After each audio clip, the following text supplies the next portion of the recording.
In an extraordinary row, Cabinet Office civil servants have passed on concerns about lockdown breaches at Chequers during the pandemic to the Metropolitan and Thames Valley Police.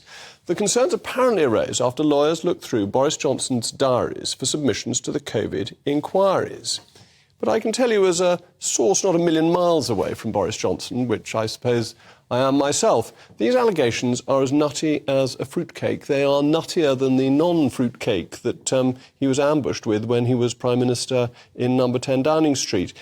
What has happened is that events that took place that were completely within the rules, were taking place outdoors, have been handed randomly to the police and then deliberately leaked to try and do as much damage to Boris Johnson as possible. And there are some people, some highly-strung remain-iacs, who will never rest until Boris has been ejected from politics altogether, regardless of what voters want.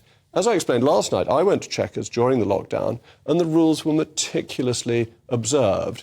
During a cricket match, for example, my son Peter bowled out the Prime Minister, and I did tell you this yesterday, but in case you've forgotten, and the ball he delivered was certainly delivered from 22 yards.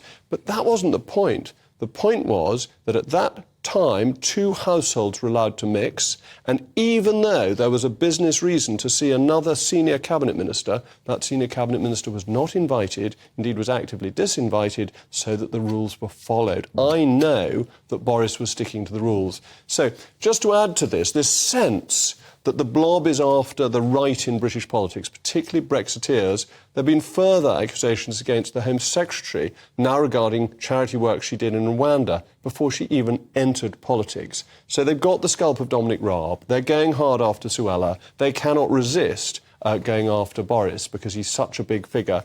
And it is hard not to see this pattern of events as an illustration of civil service political bias against the right of the Conservative Party.